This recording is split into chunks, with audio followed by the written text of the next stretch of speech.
بسم اللہ الرحمن الرحیم۔ آج کے اسماء الحسنہ میں ہم الاول، الآخر، الظاہر، الباطن اور المحیط کا مطالعہ کریں گے۔ یہ جو کہ بہت ایک ہی آیت میں آئی ہیں صفات، اور محیطاً کافی جگہوں پر آیا ہے، لیکن تو اس لیے انہی 4-5 صفات پہ آج آپ بات کریں گے۔ الاول کا مطلب ہے کہ جو سب سے پہلے ہے، اس سے پہلے کوئی چیز موجود نہیں تھی، تو اب موجود ہونے کے اعتبار سے بھی وہ پہلے ہے، اور جو چیزیں بھی پیدا ہوئیں یا بنی اس کے بعد ہیں۔ تو اس میں دوسرا پہلو یہ آ جاتا ہے کہ وہ جاننے والا ہے ہر چیز کو، یعنی مثلا مجھ سے پہلے جو کچھ ہوا میں نہیں جانتا، میرے گھر میں یا میرے علاقے میں یا میرے ماحول میں جو کچھ میرے آنے کے بعد ہوا وہ میں جانتا ہوں۔ تو اسی طرح سے اگر اللہ تعالیٰ نعوذ باللہ من ذالک سمجھانے کے لیے کہہ رہا ہوں کہ 1 کروڑ سال بعد پیدا ہوتے، تو 1 کروڑ سال پہلے ہونے والی باتوں سے ایک امکان پیدا ہو جاتا ہے کہ وہ ناواقف ہوتے ہیں۔ تو اللہ تعالیٰ کہہ رہے ہیں کہ میں الاول ہوں، یعنی سب سے پہلے ہوں، موجود ہونے کے اعتبار سے بھی اور معلوم ہونے کے اعتبار سے بھی، یعنی ہر چیز میں جانتا ہوں، کوئی چیز میرے لیے نئی نہیں ہے، کیونکہ میں سب سے پرانا ہوں اور باقی ساری چیزیں میرے سامنے وجود میں آئی ہیں۔ ہر چیز سے میں واقف ہوں کیونکہ میں سب سے پہلے ہوں۔ تو زمانی اعتبار سے سب سے پہلے ہونا کا مطلب یہ ہے کہ کوئی چیز موجود نہیں تھی، اللہ تعالیٰ تھے، اور جتنی چیزیں ہیں وہ بعد میں بنی ہیں۔ علم کے اعتبار سے پھر حاوی ہو گیا اللہ تعالیٰ کے علم کہ جتنی بھی چیزیں ہیں وہ بعد میں پیدا ہوئی ہیں، تو اس لیے وہ سب کچھ جاننے والا ہے۔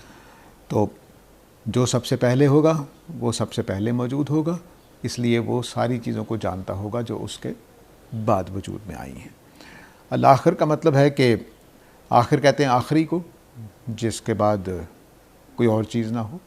تو آخری کا مطلب ہے کہ مثلا ہم کہتے ہیں آج یہ آخری سیشن ہے ہمارا، تو اس کا مطلب ہے اس ٹائپ کا سیشن اب دوبارہ نہیں ہوگا۔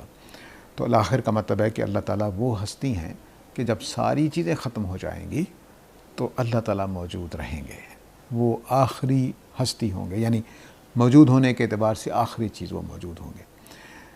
یہ بھی احاطہ ہونے کا مفہوم رکھتا ہے کہ اللہ تعالیٰ آغاز میں بھی ہیں، اللہ تعالیٰ اینڈ پہ بھی ہیں۔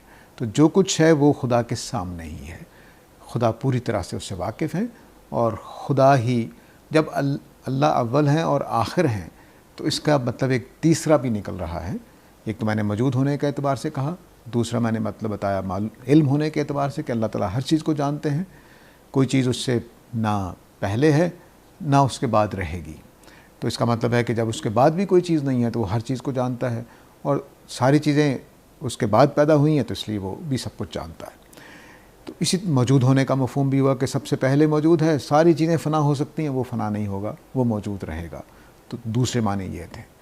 تیسرے معنی یہ ہیں جو ان دونوں کو اکٹھا کریں تو پیدا ہوتے ہیں کہ اگر اول وہ ہے، آخر وہ ہے، شروع میں بھی وہ موجود تھا جب کوئی چیز موجود نہیں تھی، اور آخر پہ بھی وہ موجود ہے جب کوئی چیز موجود نہیں رہے گی، تو اس کا مطلب ہے کہ خدا فانی نہیں ہے، خدا فانی نہیں ہے، اور خدا ایسی ہستی نہیں ہے کہ کسی وقت وجود میں آیا ہو۔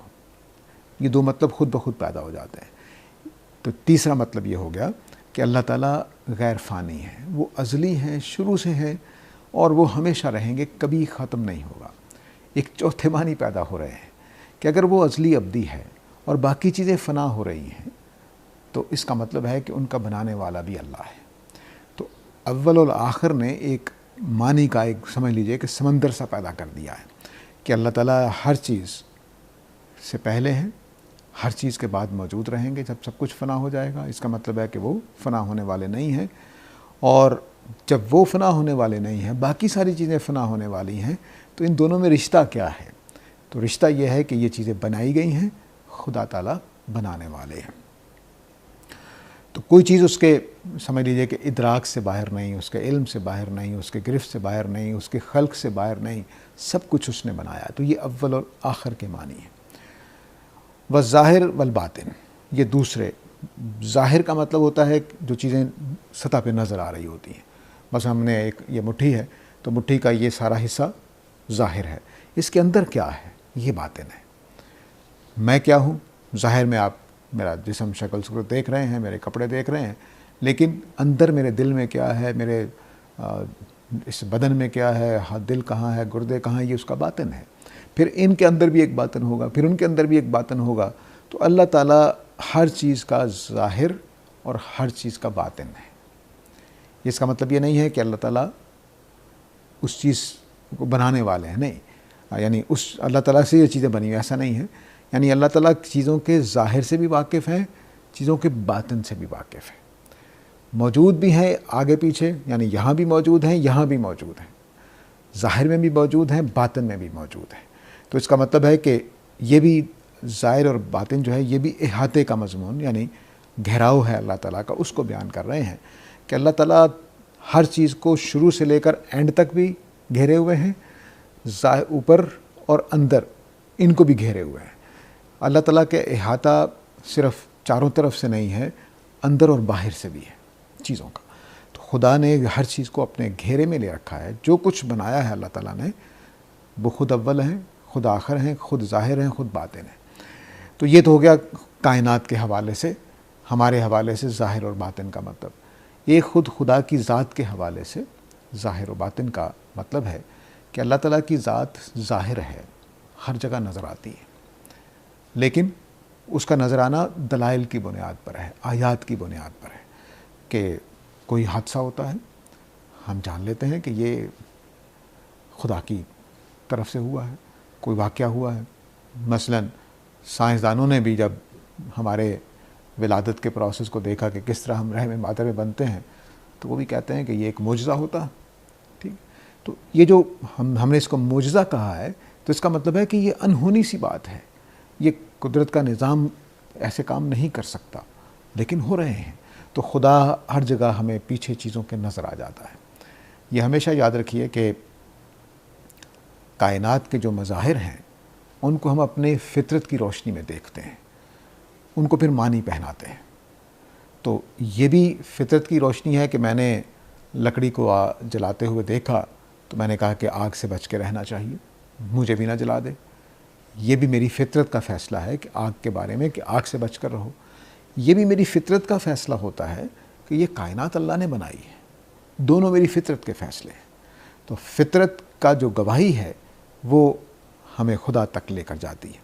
تو خدا کا ظاہر ہونے کا مطلب یہ ہے کہ دلائل اس کی طرف اشارہ کر رہے ہیں، ہر چیز اللہ تعالیٰ کی طرف لے جاتی ہیں۔ اللہ تعالیٰ اتنے ظاہر ہیں کہ دکھائی دیتے ہیں۔ باطن کا مطلب ہے کہ اللہ تعالیٰ پوشیدہ ہیں، اللہ تعالیٰ کی ذات کو ہم نہیں دیکھ پاتے۔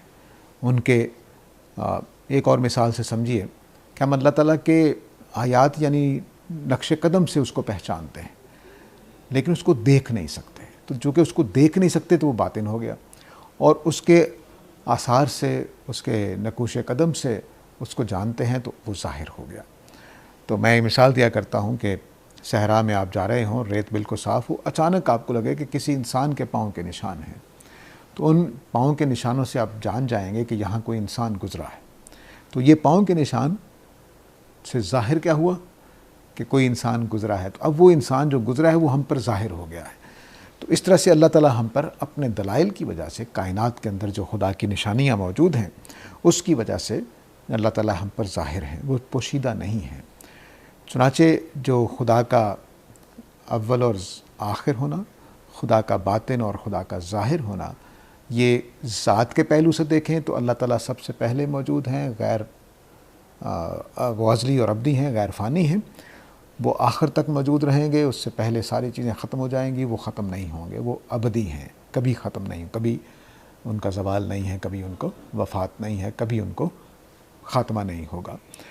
اور ظاہر اور باطن کا مطلب کہ چیزوں کے اندر اور باہر ہر چیز، ہر جگہ پہ وہ اپنے علم کے اعتبار سے موجود ہے، وہ ہر چیز کو گھیرے ہوئے ہیں، کوئی چیز اس کی گرفت سے باہر نہیں ہے۔ وہ چیزوں کے باطن کو بھی جانتا ہے، چیزوں کے ظاہر کو بھی جانتا ہے۔ وہ چیزوں کے باطن کے ساتھ بھی پوری طرح لگا ہوا ہے کہ جیسے ہم آبزرو کرتے ہیں چیزوں کو، اور وہ چیزوں کے ظاہر کے ساتھ بھی ایسا ہی ہے۔ اور ذات کے اعتبار سے دیکھیں تو وہ موجود ہے پہلے دن سے، بعد میں بھی موجود رہے گا جب ساری چیزیں ختم ہو جائیں گی۔ اور ظاہر ہونے کے اعتبار سے یہ ہے کہ ہر چیز اس کی گواہی دے رہی ہے، اور باطن ہونے کے اعتبار سے یہ ہے کہ ہماری آنکھیں اس کو دیکھ نہیں سکتی ہیں، وہ پوشیدہ ہے ہماری نگاہوں سے، وہ غیب میں ہے۔ آگے اس آیت میں جو سورہ حدید کی آیت نمبر 3 ہے، آپ اسکرین پہ دیکھ رہے ہوں گے، اس میں دیکھیے کہ اللہ تعالیٰ نے یہ 4 صفات بتانے کے بعد، اول آخر ظاہر اور باطن بتانے کے بعد کہا کہ وَهُوَ بِكُلِّ شَيْءٍ علیم۔ تو اس آیت کا مجموعی مفہوم اس طرف لے جا رہا ہے کہ اللہ تعالیٰ پہلے دن سے موجود ہیں، جتنی چیزیں پیدا ہوئیں، بنی، ٹوٹی پھوٹی، خراب ہوئیں، وہ سب اس کے علم میں ہیں، اور وہ آخر تک موجود رہے گا۔ کوئی چیز اس کے بعد نہیں ہے کہ اس کے علم سے باہر ہو جائے۔ مثلا میں مر جاؤں گا تو میری بہت ساری چیزیں میری علم میں نہیں آئیں گی، جو میرے گھر میں ہو رہی ہوں گی، میرے بچوں میں ہو رہی ہوں گی، میری بیوی، میرے ماں باپ، میرے بہن بھائیوں کے ساتھ، وہ میرے علم میں نہیں آئیں گی، کیونکہ میں دنیا سے رخصت ہو گیا۔ اللہ تعالیٰ نے چونکہ رخصت نہیں ہونا، کہیں موجود رہنا ہے، تو کوئی چیز اللہ کے علم سے باہر نہیں ہے۔ تو یہ آیت کا غالب مفہوم علم کے اعتبار سے ہے کہ اللہ تعالیٰ اول ہیں تو ہر چیز اس کے بعد ہے، تو اس لیے وہ ہر چیز سے واقف ہیں۔ اللہ تعالیٰ آخر ہیں، ساری چیزیں فنا ہو جائیں گی، وہ موجود رہیں گے۔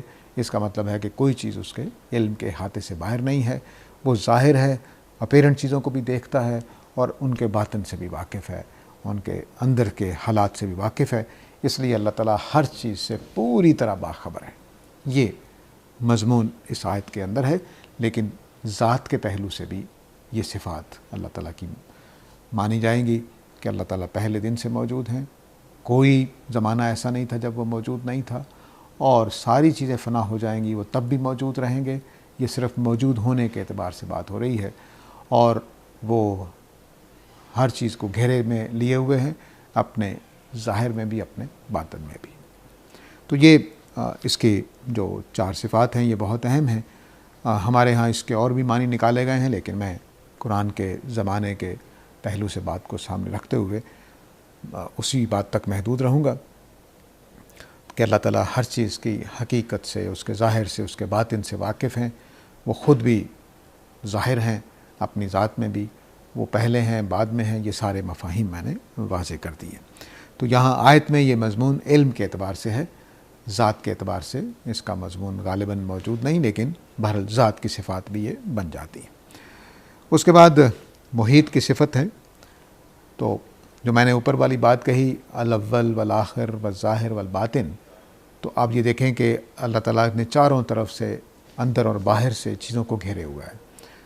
یعنی 4 اطراف تو باہر کے ہوتے ہیں، اندر کے بھی کچھ اطراف ہو سکتے ہیں، وہ سارے پہلوؤں سے اللہ تعالیٰ نے گھیرے ہوئے ہیں، زمانی اعتبار سے بھی اور مکانی اعتبار سے بھی۔ اللہ تعالیٰ ہر چیز کو، الاول اور آخر زمانی اعتبار یعنی ٹائم کے لحاظ سے بات کی گئی ہے، ظاہر اور باطن مکانی اعتبار سے یعنی چیزوں کے جگہ کے اعتبار سے بات کی گئی ہے۔ ساری چیزیں جگہ گھیرتی ہیں، تو ان گھیرنے سے ایک جگہ باطن اور ایک ظاہر اور ایک باطن بن جاتی ہے۔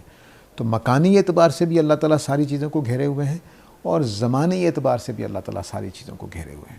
ٹھیک ہے، تو یعنی وقت کے اعتبار سے دیکھیں، شروع اور آخر، تو وقت کے اعتبار سے چیزوں کو گھیرے ہوئے ہیں، اور چیزوں کے جگہ کے اعتبار سے دیکھیں تو ان کے باہر اور اندر سب جگہ سے گھیرے ہوئے ہیں اللہ تعالیٰ۔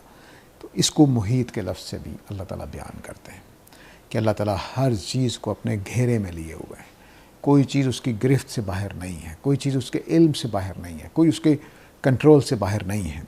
اس کو بیان کیا ہے بہت سارے مقامات پہ۔ سورہ نساء کی 126 نمبر آیت میں نے دیا ہے، وَلِلَّهِ مَا فِي السَّمَاوَاتِ وَمَا فِي الْأَرْضِ، جو کچھ آسمانوں میں ہے اور جو کچھ زمین میں ہے وہ اللہ تعالیٰ ہی کا ہے۔ وَكَانَ اللَّهُ بِكُلِّ شَيْءٍ مُحِيطًا، اور اللہ تعالیٰ ہر چیز کو گھیرے میں لیے ہوئے ہے، محیط ہے ہر چیز کو۔ محیط مثلاً یہ چیزیں پڑی ہوئی تھیں، میں نے ایسے کر دیا، یہ محیط ہو گئی ہیں، یعنی اب یہ لائن ان ساری چیزوں کو جو اس کے اندر ہیں ان سب کے اوپر محیط ہے۔ تو اللہ تعالیٰ ہر چیز پر محیط ہے، اس کا مطلب ہے کہ کوئی چیز اس کے دائرہ اختیار سے، اس کے اقتدار سے، اس کے کنٹرول سے، اس کے علم سے، اس کی تصرفات سے بچ کر نہیں ہے، سب کچھ اس کے ہاتھوں میں ہے۔ ایک اور جگہ پہ اللہ تعالیٰ نے بیان کیا ہے کہ زمین و آسمان قیامت والے دن اس کی مٹھی میں ہوں گے، تو گویا وہ بھی محیط ہو گیا، یعنی ہاتھ محیط ہو جاتا ہے۔ جب ہم کہتے ہیں میری مٹھی میں ہے تو ہاتھ اس کے اوپر محیط ہو جاتا ہے، گھیر لیتا ہے اس کو۔ تو ہر چیز اس کے گھیرے میں ہے، کوئی چیز اس سے باہر نہیں ہے۔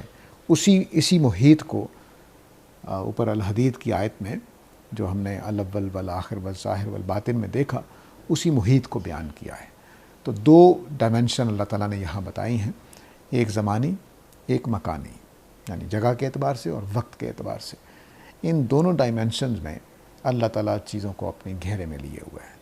وقت کے اعتبار سے کوئی لمحہ ایسا نہیں ہے جو خدا کی قدرت، خدا کے اقتدار، خدا کی گرفت سے، خدا کے علم سے باہر ہو، اور جگہ کے اعتبار سے کوئی جگہ ایسی نہیں ہے، کوئی چیز ایسی نہیں ہے جو اپنے وجود میں جگہ گھیرنے میں، اپنی تینوں ڈائمینشنز میں، وائی ایکسس اور ایکس ایکسس اور ٹائم، اس میں وہ کبھی باہر نکل جاتی ہو، خدا کی گرفت سے باہر نہیں ہے۔